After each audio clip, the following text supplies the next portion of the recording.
Yeah, no, I finally ended it with him. I just can't do this anymore. I know it's the kids. I miss them so much. Oh, yeah, you got a beep? I'll hold on, sure. Mom has stage 4 lung cancer. I can't talk. What? Hello? Hello? Call your sister back. I'm trying. Call your brother. Ask him what stage 4 means. They're probably talking to each other. What does it even mean, stage 4 lung cancer? Stage 4 lung cancer means it's everywhere and you are fucked. You might have a couple of months. Good luck with that.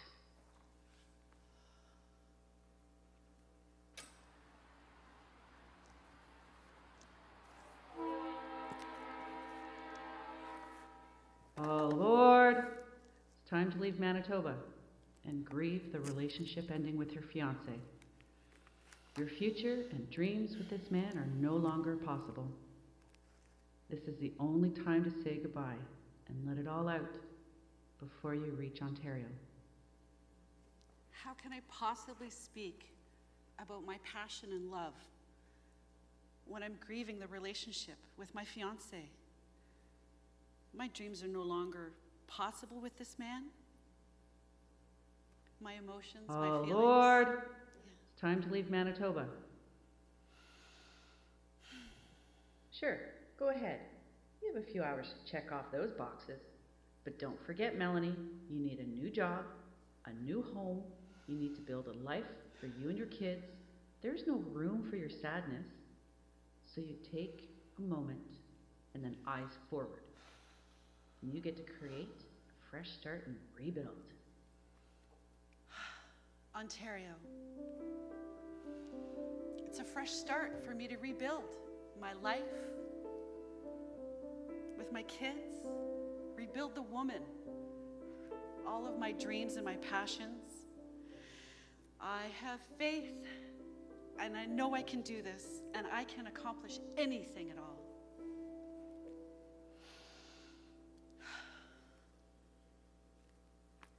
Melanie's mother died in December, a few months after her return to Ontario. She once again had to grieve a part of herself, grieve a loved one. This new pain of loss felt like too much to hold in. It's December. I feel numb, disbelief. It's a series of things, this grief. Anguish and despair. It's so much love.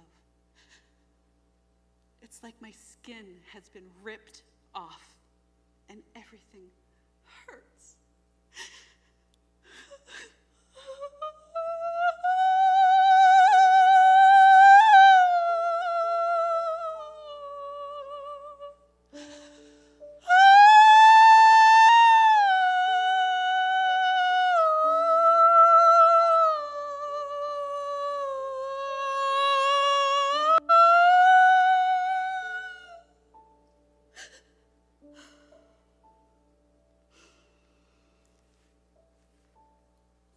Melanie powered through these tough times by focusing on her goals to build her new life. It was time to redesign, refocus, and build Entrepreneur Melanie. At first, she met someone who offered her a job. But did things really start out as you thought they would? Not really. Some of it was good. But sure, those men you find. Seriously? You always seem to find such cool guys. Really? Call it like I see it. You're the worst. Yeah, but I'm right. So go on. When you first moved here in November, what did your intuition say? Oh, for heaven's sake. So, I moved here in November, and I met him. My gut feeling said no. But you didn't listen to your gut, Melanie. Why? You know that feeling well. You felt it so many times before. Tell us, why didn't you listen? Well, he offered me a job, and I was really thankful. I was networking, I was getting experience, meeting new people, making new friends. He was friendly and nice, but I just wanted to be friends. I was in a 7-year relationship. But then what happened, Melanie? Who called you? I received a phone call from a business lady, and she was warning me to get away from him, saying that he was dangerous. Did you listen, Melanie? No, not right away.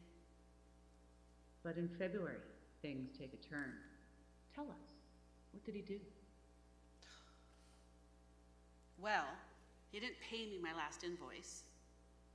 He took the keys, my phone. A few months later, he tried to blackmail me with intimate photos that were on my phone of me and my boyfriend. I had erased them, but he saved them without my knowledge. I showed the email he sent me to the police. They asked me, is it worth it to report it? Is it going to be more problem? Would it become more difficult? What lessons did you learn about bullies? Bullies are sneaky, and they use shame to manipulate. So I walked away, bigger and better things. When marimba rhythms start to play, dance with me, make me sway, like the lazy ocean hugs the shore. Melanie, her new boyfriend, and her sister go on a cruise together to spread their mom's ashes and recuperate.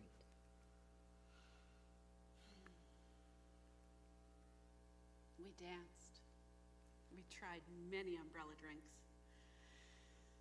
We celebrated life, putting her ashes into the ocean, saying goodbye to my mom. The cruise ship was beautiful and sacred. It gave my heart and my soul some peace.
Now, on to bigger and brighter things. Hit it!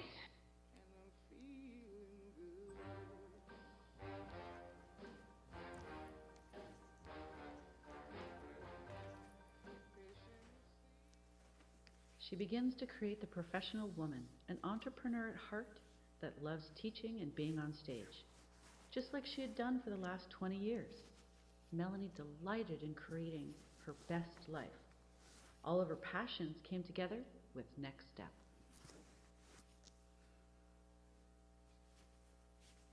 To be an entrepreneur, you need to have certain skills and qualities about you. Certain type of person, free thinker, creative and strong. Stubborn, opinionated, Taurus.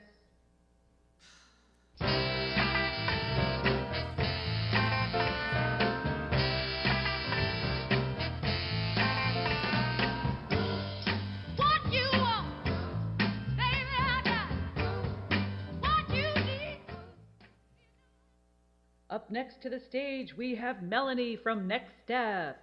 From April 2013 to April 2014, this brilliant woman successfully completed not one, but 2 8-month business training programs geared towards entrepreneurs. She built this newfound knowledge into Next Step, a thriving and successful strategic communication company. Melanie has glowing testimonials, Best New Business nominations, speaking engagements, and an increase in new and repeat clients. Nominated for the presidency at the Chamber of Commerce. And along with her flourishing business, her love life is on fire. Melanie moves into a big house with her super hot boyfriend and lives the most amazing life there with her kids. Let's give a round of applause to Melanie and for her continued success with Next Step. This remarkable woman is on fire. I am so excited to be here.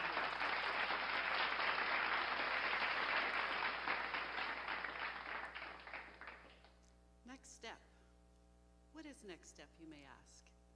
As an entrepreneur and a business owner, you're really good at the job that you've chosen to do. But do you still have Christmas cards sitting on your desk in July? Do you still have things that need to happen? Next step helps you come up with a plan, and then we implement it together. We work together to make you successful. We'll sit and have a talk, that's all it is. I learn about what you need, whether you want to scale up or down. Next step helps you get to where you want to be. And I'm so glad that you're here. Thank you. You're flourishing in your business. I think you need to consider personal insurance to protect your assets. You never know when you may need it. We have the perfect plan for you. Rest assured, we got you covered.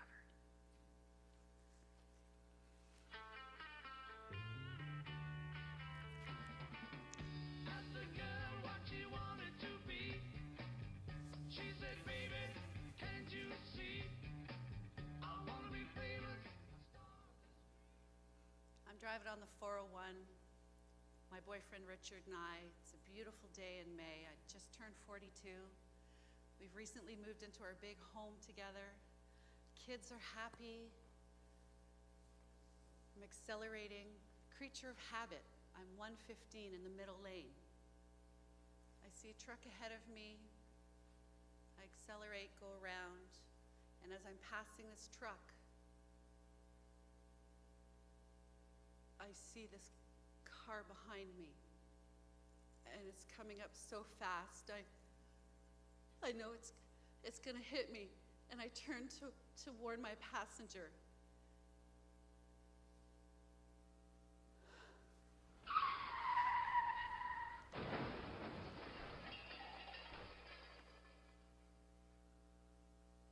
Melanie physically breaks apart.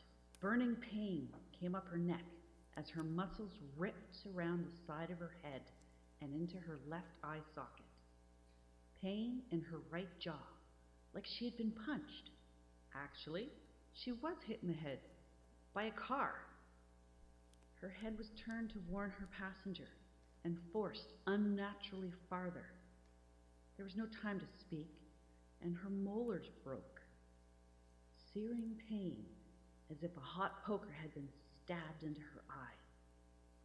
The ripping and tearing of her neck muscles was like somebody was repeatedly slashing her neck.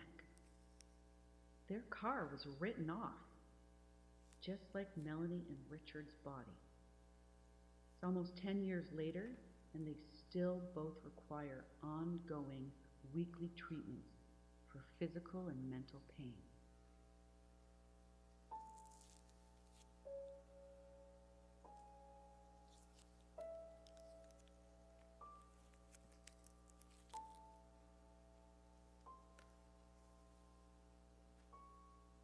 Melanie goes back to work immediately after the accident because she is a hard-working entrepreneur and nobody else around can run her business. The pain is so severe, she's unable to work. She thinks it will go away, and it was only occurring because she had just had the accident. It was her first accident.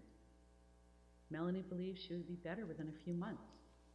She was compliant and doing all that was asked of her by the insurance and the medical people. Yet months go by, and some people are unwilling to use the word concussion. Who knew that this would be life-altering? Come on, Melanie, suck it up. Get back to work. What is your problem? I'm trying. I don't know why I can't work. I'm so tired. The bias of being an entrepreneur revealed itself in the insurance, legal, and medical world.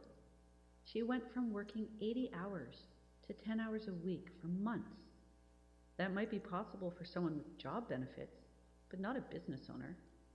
Melanie and Richard were in extreme pain from the injuries and required lots of treatments and medications. Melanie did not know until a few years later that her brain was damaged in the accident, and therefore her eyes and ears were permanently damaged too. I went from working 80 hours a week down to 10.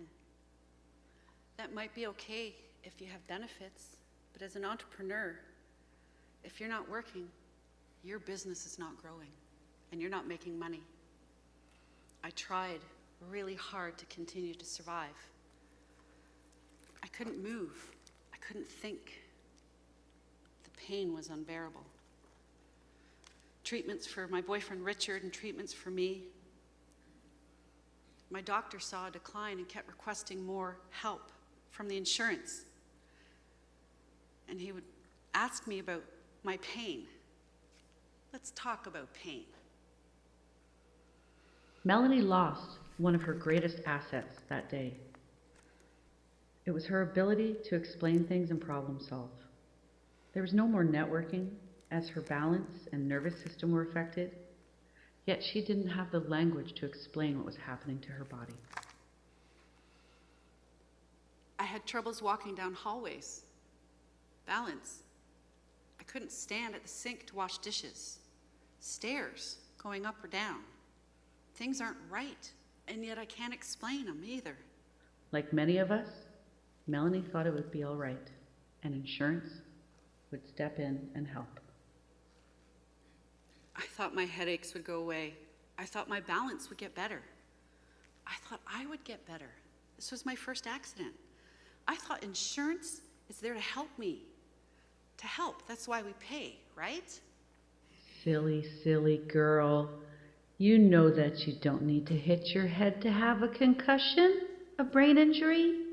The brain controls everything, and that high-speed impact you were in would have broken your neck if it had been a solid bone.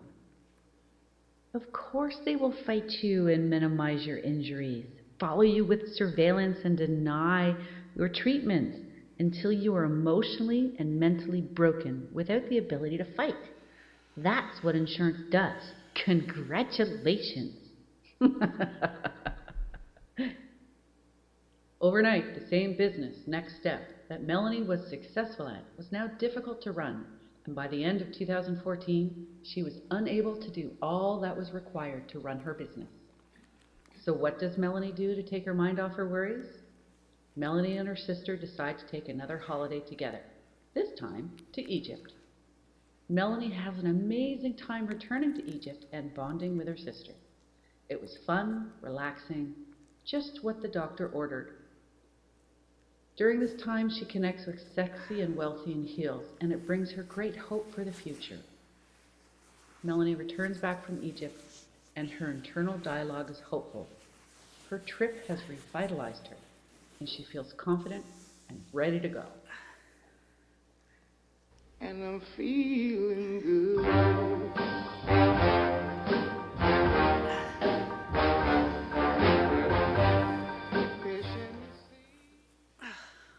Melanie purchased the rights to be the team leader for Sexy and Wealthy in Heels in Barrie, Ontario. This provided additional infrastructure and support. I purchased the rights for Sexy, Wealthy in Heels in Barrie. I already had a great network. I just needed the support and structure, some background support. That's gonna help, right? But I needed so much therapy for my pain.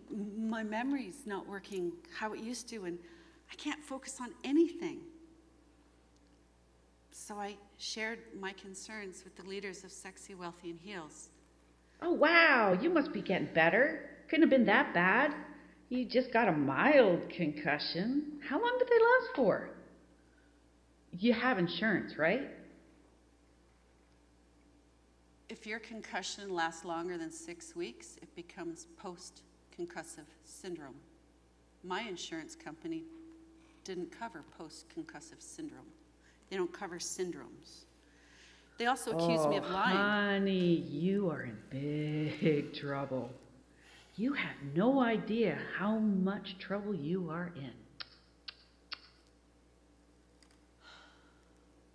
I only was able to facilitate one event with a lot of help, and that's when I realized I was in really big trouble as an entrepreneur. Couldn't keep up, could you, Melanie? Couldn't handle the work. Can't remember things? No more successful business lady for you. Who do you think you are? Wait, no crying. Don't cry. Now go wash your face and pull your hair back. I feel like there's warm wax on my head. It hurts so much. There's so much pain. My hair hurts. My scalp is uncomfortable. I need everything off.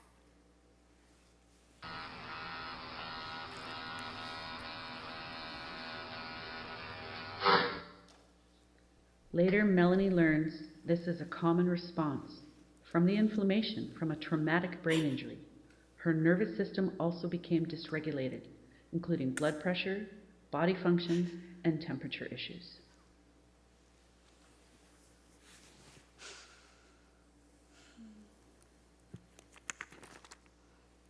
My head always hurt. The pain, it slowed me down, caused mental fog. I was constantly forgetting things. My ears buzzed. I was trying so hard to focus on people talking. Sound and light hurt. Everything became overstimulating. Did people comment on your strange behavior and impulsive actions? And the words, Melanie? Do you honestly think they care about you? Why? When it's only their discomfort that interests them. People don't care to know why. They were rude.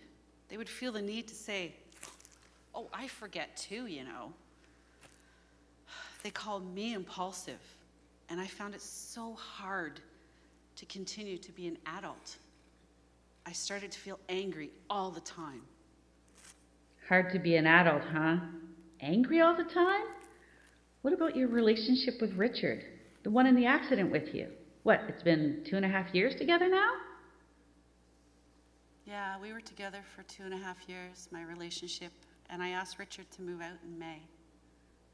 Why? Weren't you in love? Yes, we loved each other very much, but love wasn't enough. It wasn't an option anymore.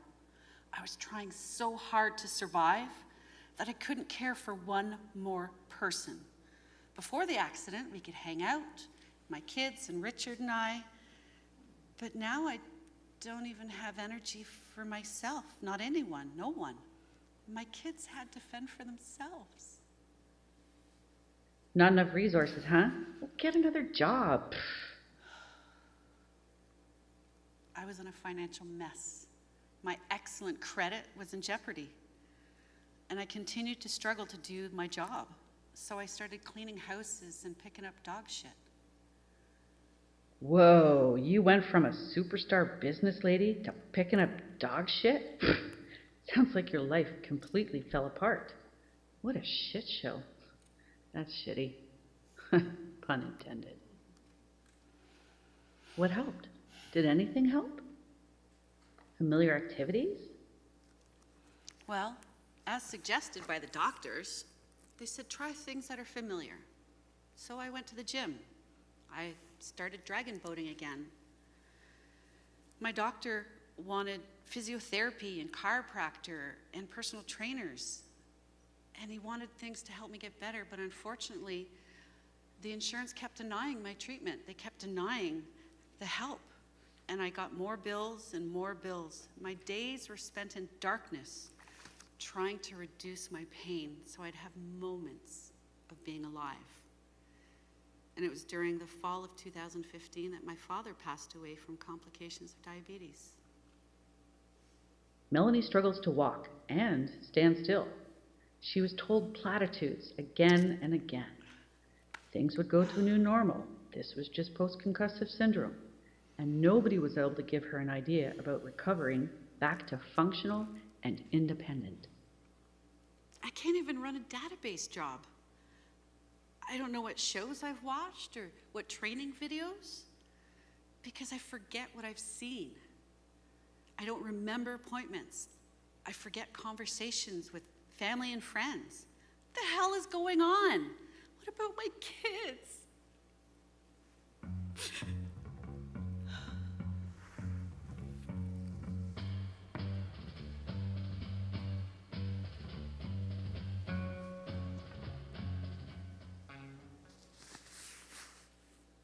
Come in, Melanie. Your condition is concerning. We need to review previous concussions. Think back to a time in your youth when you could have had a previous concussion, a brain injury. When I was a kid, we didn't talk about concussions. We didn't talk about brain injury at all. First time I smashed my face on the desk and broke my teeth, I was in grade 5. I broke my nose several times in elementary school. In grade 8, we were on a ski trip. I had a torn cartilage in my knee and an undiagnosed concussion. When I was 20, I was in the reserves. I was beaten unconscious by someone. Again, nothing was done, and I suffered tinnitus, memory loss, great pain, and PTSD. All of this was left unchecked until the car accident. They could tell there was a previous injury to the brain, and that was confirmed with a third MRI. This time it had to have SPECT to show where the blood was not flowing, indicating injury and damage. She now had the language and some understanding. And even with these injuries and how it's all connected, she was still a successful, thriving woman that got married, had kids, traveled, went to college and university, ran 3 successful businesses. Yet since the car accident, she now struggles most days and has pain every day as a direct result of the car accident. If she would have received appropriate treatment and help for her injuries after the car accident, right away, she could have continued to be functioning. The insurance adjuster stopped her treatment and prevented her from getting better, over and over again, causing the mental decline.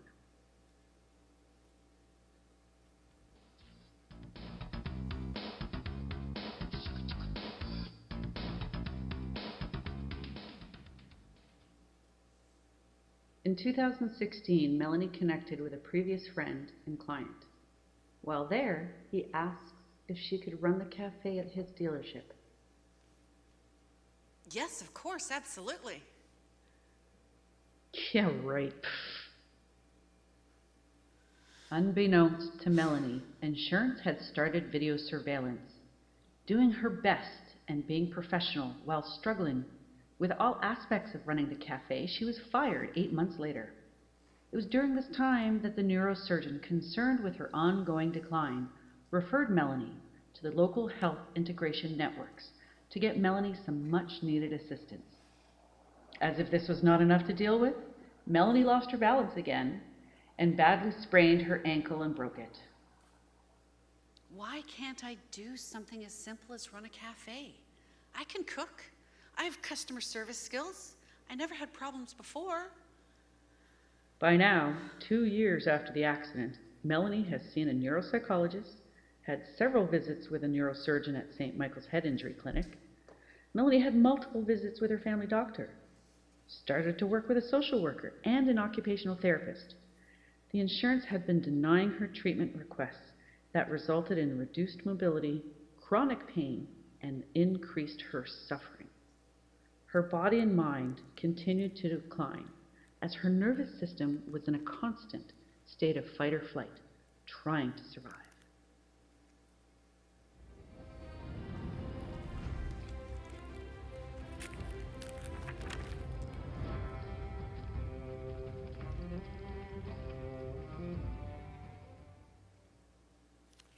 Oh, Lord, not this show again.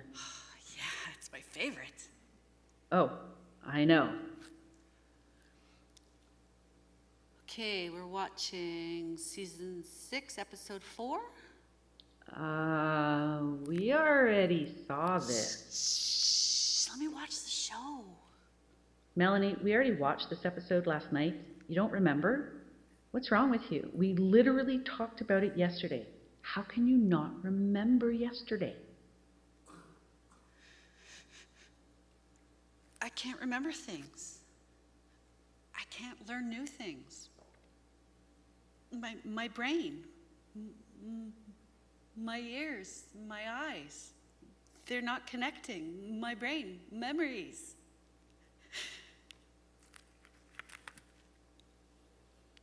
My vision is not recording.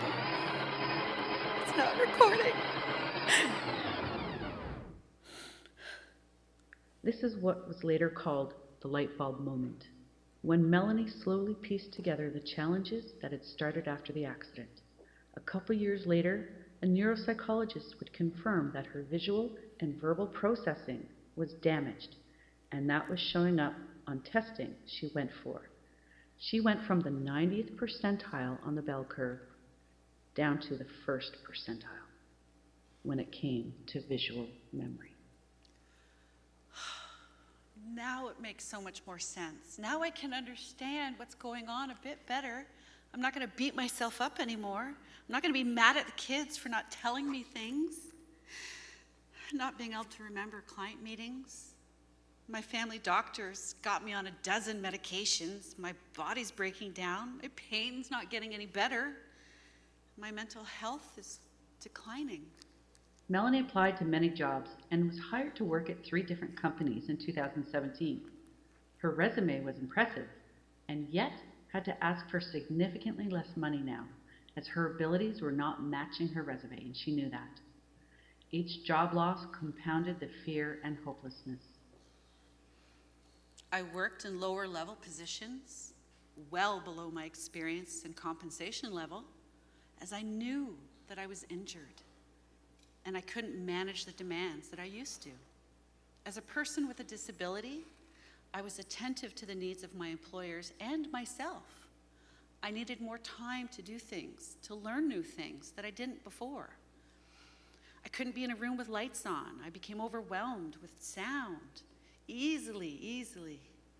And it was a battle to get my employers to understand that I needed these accommodations. So I researched and I gathered information about rights and responsibilities.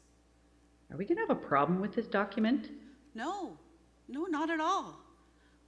I'm just becoming better informed of the rights and responsibilities of employees and employers when a disability is involved. But less than 2 weeks later, I was dismissed for something else. I was let go. That was the final straw. I did apply to the Human Rights Tribunal to fight for me, and I was eventually told that it's my responsibility to keep asking for accommodations and help. Then they would fight. Melanie's last job ended in December of 2017. Her family doctor then told her she had to stop working as she was not getting better. She was on a dozen prescriptions, which were increasing by each visit. During this time, her children continued to grow up and move on with their life. And with half of a brain, it felt like she was missing so much of their lives. And this devastation felt like death to her. The chronic pain, inability to work, and loss of all that was family led to an emotional and mental breakdown that came in 2018.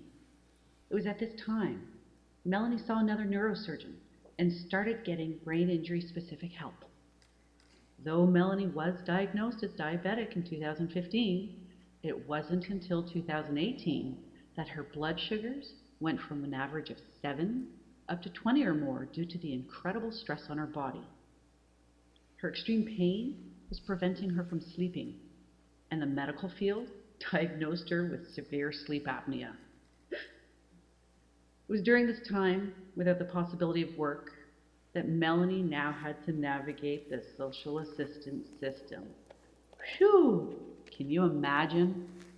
Employment insurance, sick insurance, Ontario Works, CPP Disability, Ontario Disability Support Programs. Good Lord! Trying to survive on $700 a month was so hard. And that's when poverty and homelessness happened.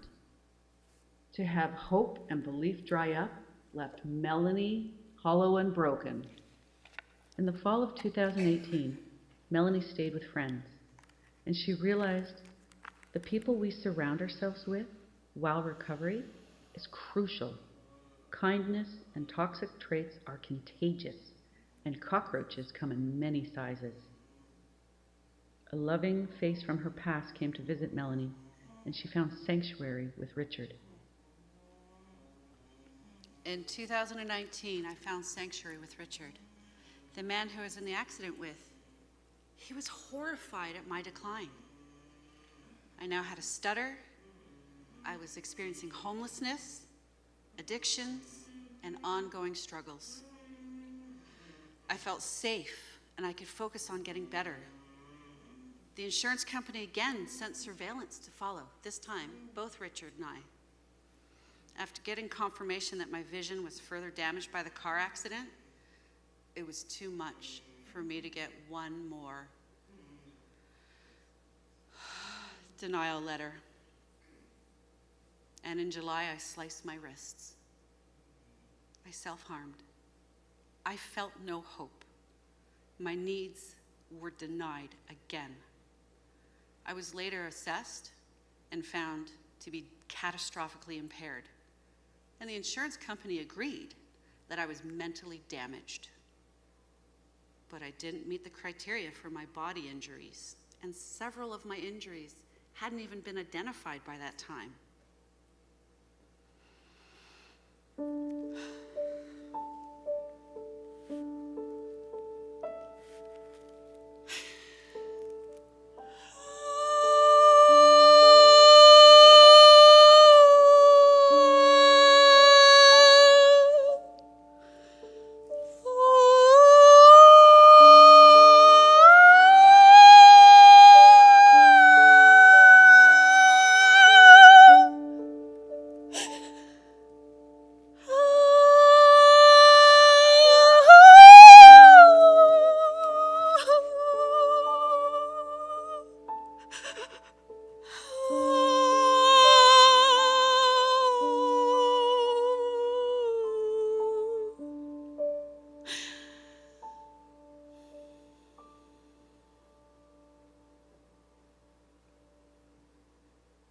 By now, 2020, Melanie is deemed incompetent.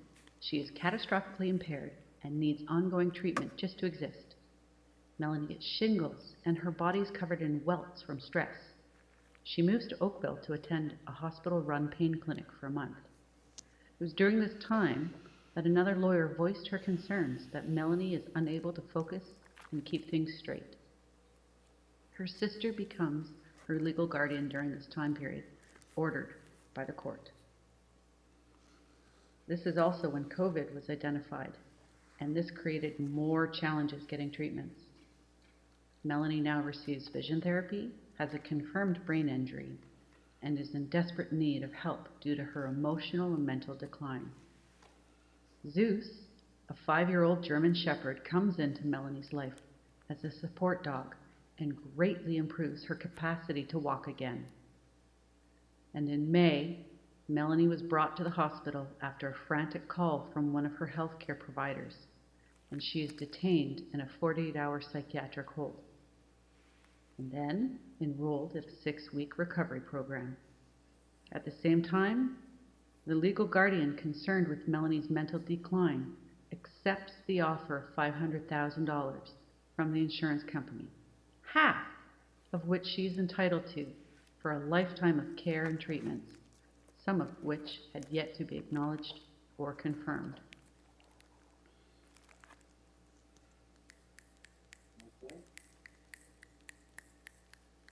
Defense song. How can you say it doesn't stand? Doesn't stand up to the rigors of truth? Cowards. Twist words. Hide. Hide taking responsibility. Bullies come in many forms. You mock my pain, pain I suffered through and survived. My confusion, my uncertainty, my injuries continue to haunt me. I do my best. I follow your instructions, and I give it all of my effort. It's never enough. Never enough. When will it be enough? Enough as you ration, hold back and deny me, deny my hope, becomes crushed under the weight. I can't breathe, I can't speak. Speaking requires thought, and aphasia takes my words. I crumble again and again. Help me, please. I beg. For below hell, I slip into an unhearing, unseeing, overfeeling void. Such willful cruelty and neglect. It started with kindness and compassion, the soothing words, the acknowledgments. In that serenity, the changes start. Doubt, fear, they trickle in and spatter across the distance. A physical reply as all of me clings to the decline. And all around me, life falls away, and I continue to cling tighter. Tight, narrow, unseeing eyes blindly follow with broken parts of a wounded body. You rejoice. My suffering is not yours.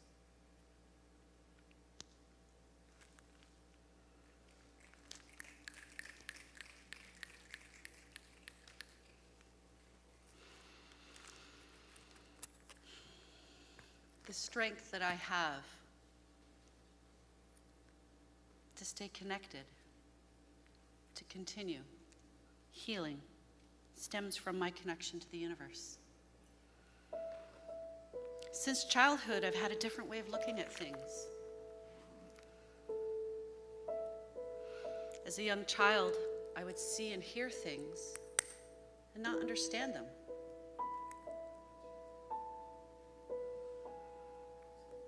At 15, me and 2 other people went down to the marina to steal some rope.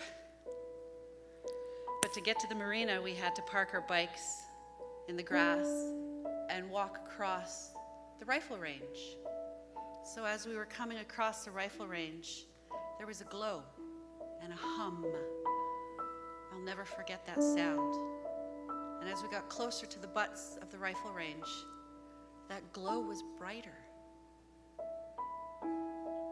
And as we stepped over and looked down to Lake Ontario and the beach, there was an orb, big and beautiful and glowing, just above the water.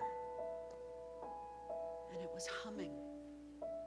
We looked at each other And typical kids, we went on our way to go try and steal some rope. But when we came back, I knew why they were there. I felt what they wanted, what they were checking on, and it was gone.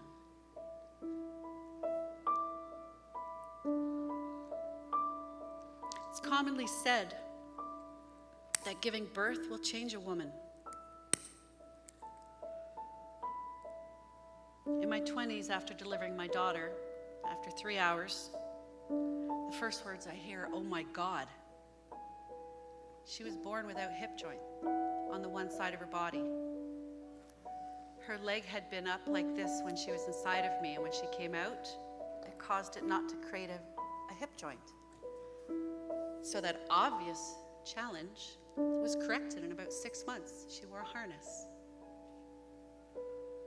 About a year later, I had my son.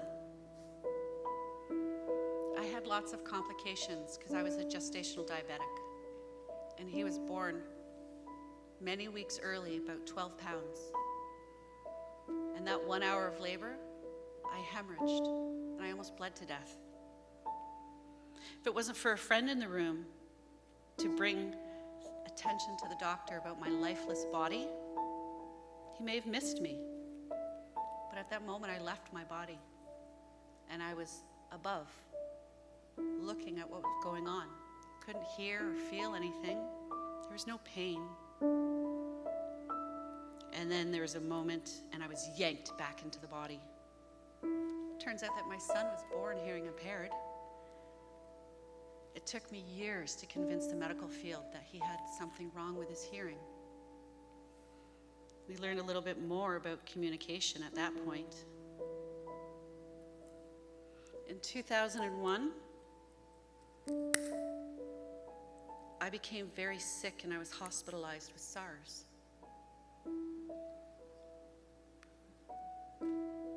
My perception of the world around me shifted as my body struggled to sustain itself. My left lobe kept filling up with fluid. I couldn't walk. I couldn't do so many things. And I remember thinking, nothing else matters if you can't breathe. Years, and I was still recovering after that.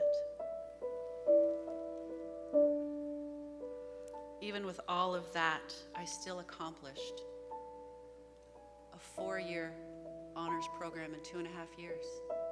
And I was accepted into a master's program. In my 30s, I was divorced and I was in a new relationship. I had many visions, and the first time he and I touched and connected, I was immediately brought into another vision. And as I was explaining that to him, while I had my hand on him, he could tell too. He was able to be part of that vision, that memory. This feeling of sight happened so many times while we were together. I even felt the emotions of the world during the tsunami in Thailand at that time. I learned how to drum and sing. I lived in Manitoba, a traditional life. I was called White Wolf Woman. I was a medicine woman, a healer, a singer, and a drummer.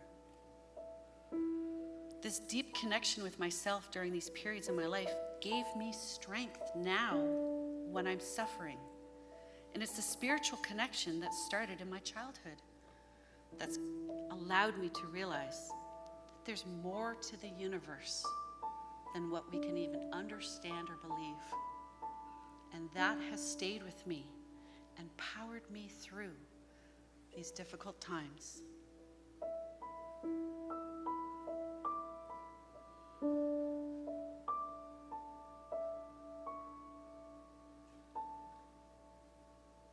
Melanie's entire life revolved around recovery, and her insurance settlement of $500,000 now required a court-ordered financial guardian. Part of recovering was paying off her consumer proposal, repaying people that loaned her money, and securing a place to live. Let's not forget her Jeep. After moving to Ottawa in September, The money from my insurance company was released a year after the judgment to my financial guardian, and I bought a used Jeep. I felt safe in my Jeep. And my brain worker and I wrote to Jeep Canada asking for help. For years, I've seen people smiling as they drove past in their Jeeps, top down, hair waving in the wind, that look of carefree abandon. After a severe motor vehicle accident in 2014 that left me with a brain injury, I thought long and hard about a vehicle that would meet my needs, of my family, but also of my soul. It wasn't just about ferrying my kids to and from school, filling up my back seat with supplies for my business, but it was about safety, durability, and that joyful spirit I have. My first ride in a Jeep was with my paddling coach in June of 2015, and instead of my usual anxiety, clenched jaw, and sweating, I felt safe and secure. Getting behind the wheel of my own Jeep a few months later was liberating. I didn't have that anxious feeling anymore. I sat high and safe, looking out to the world around me, and a huge weight was lifted. I felt more like myself again. I remember the day I picked up my Jeep. It was the day we buried my father. I was filled with intense emotion. I climbed in, and the intimacy I felt was calm and protected. Sitting there, I thought about how I was so fortunate to have this amazing vehicle, to no longer have to rely on friends and family. I felt safe again. I talked to my dad about it earlier that year, told him I was going to get a Jeep. I had the Jeep less than 6 months when my son was involved in a car accident, and the Jeep was written off. Immediately, my mind went to panic mode. PTSD kicked in, I was triggered, but incredibly, my son was alive. He was safe. He only sustained a broken hand. Gratefully, he didn't get a brain injury. My heart sang that the Jeep kept him safe. The story takes a sad turn, though. In 2014, I've been legally fighting the insurance companies for appropriate treatment and compensation. My brain and physical injuries mean I have good days and I have awful days. So in December of 2017, my doctor took me out of work and suspended my license. I lost my own consulting business and the ability to function as an employee. Most of my relationships were harmed. I became homeless later that year. With our social system, I did receive some help, got my license back. I put all of my belongings into storage, and for a few months, all I had was some clothes and my Jeep. In December of 2018, with the financial instability, I chose to surrender the Jeep, and it broke my heart. It's a day I won't ever forget. I lost my confidence, my safe space. I now felt like I'd lost everything. It's 5 years after buying my second Jeep. My Jeep will be paid off.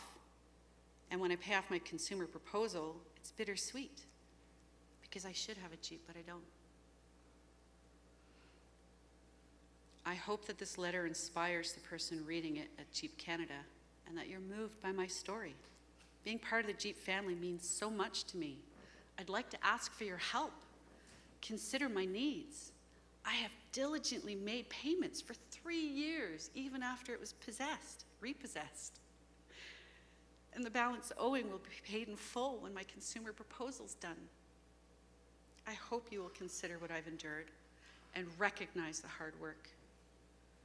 I will gladly represent Jeep. I'm asking for your help to get me back into a Wrangler at this point in my life where I can't do it without your help. And their answer was no. So I paid for my third Jeep with cash because I am not willing to let anyone have control over my security again.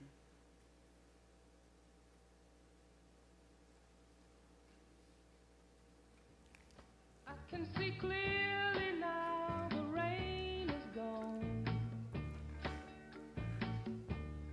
I can see all. It was in Ottawa in 2021 that Melanie registered with a primary caregiver that specialized in brain injury. She had a team of medical professionals so that she could be more functional. Melanie and her brain injury worker were looking for assisted living and an affordable place to live. And so that September, Melanie moved into Veterans House.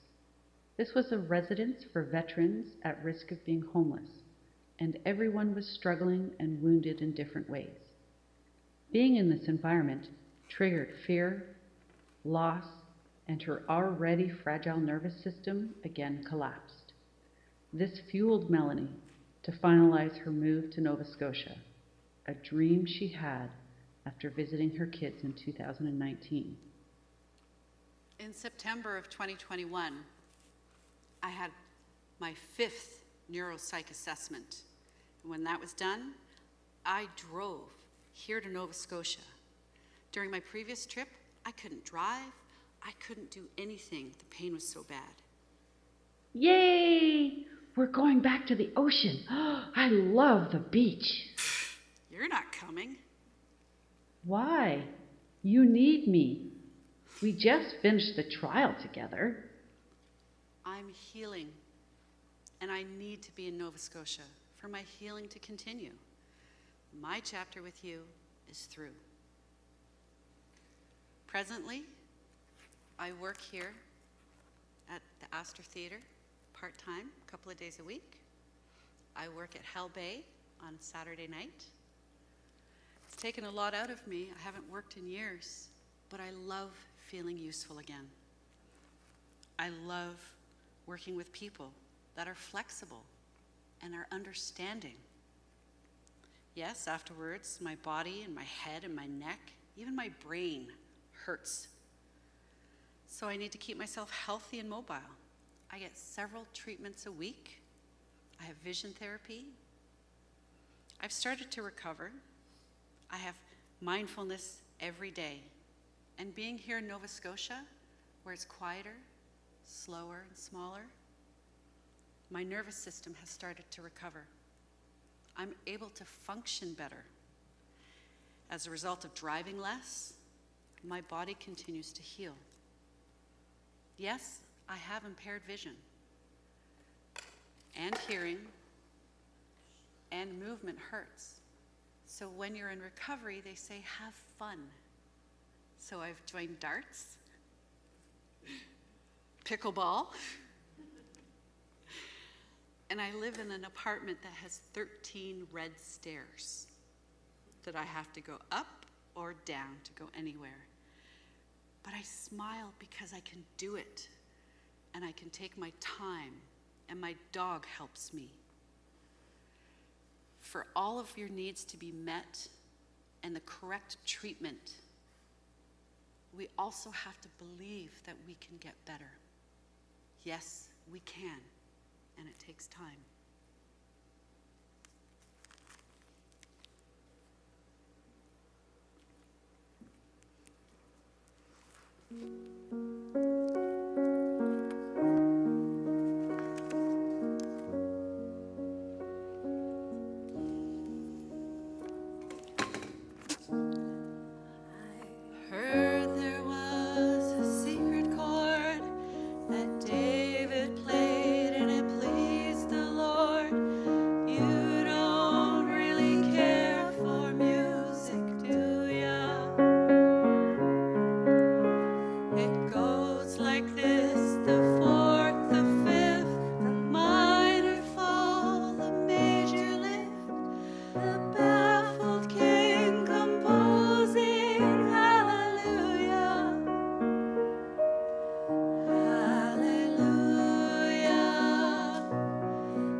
Sorry.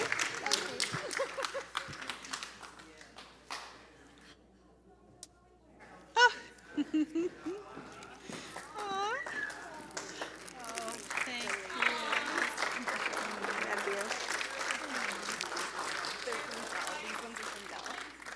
Aw, thank you, honey. Now, I'd like to leave a message with you before you go. If I would have received support and treatment after my car accident, I wouldn't have declined so dramatically. The decline in the mental health and the incapacitation didn't come for several years. I still tried to work and function normally. I'm an entrepreneur and we manage things. But every time I tried something new, I'd be stopped. The insurance company kept stopping me, and the medical field saw this, but they were powerless to do anything about it. I've had a lifetime of different experiences, yet this one experience has been the hardest. And that is what has driven me to create this play, to create a way to tell my story, because I want to share. I want to shed awareness and light. So shame by bullies, that's not acceptable. My defense team, the team of lawyers who were working with me, did all the right things. But the defense team used my case to teach how to get away with things. When we went to trial, they asked for certain things not to be allowed, like my third SPECT scan with the MRI, like certain language, like catastrophically impaired. These things were excluded in my trial.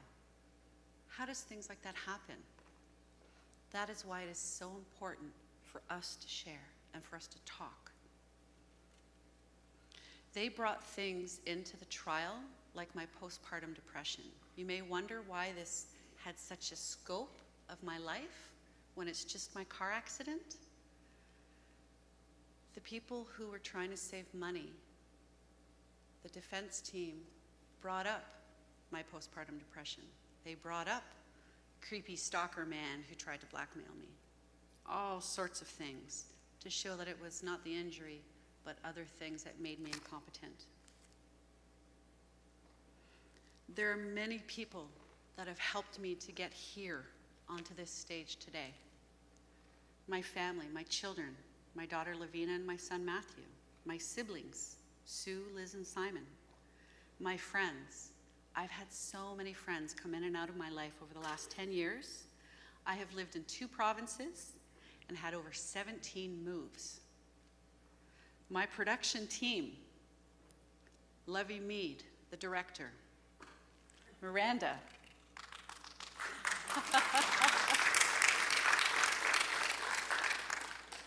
Miranda Lever, pianist, Kevin Colwell, tech man extraordinaire, Norman Dawson, my acting coach, Mark Larkin was the sound guy who did all those fabulous sound clips. Kirk Comstock was lights. Ashley Rose Goodwin was my vocal support.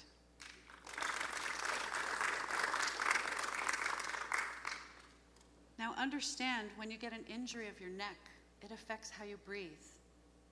It affects how you sing. I haven't been able to sing since my accident. This is the first time I've sung in almost 10 years.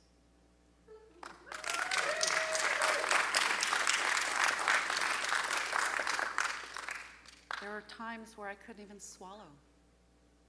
I still struggle moving my head. I have a supportive team. In Liverpool, I've had chiropractors, optometrists, dentists, massage therapists, osteo, Brain Injury Association, Hearing Institute. I have hearing aids. In Ottawa, I had a treatment team as well. In Oakville, I had a treatment team. Parry Sound, I had a treatment team. Oshawa, I had a treatment team. Barrie, For the first 4 years, I had a treatment team there while we were still trying to figure out what happened. The biggest part of this is that you've come to support me. But it's not just me. I want you to think about your sisters, your nieces, nephews, brothers, your family. Just like that, their life can be taken away from them while they're still living. And I don't want that to happen. So thank you so much for being here.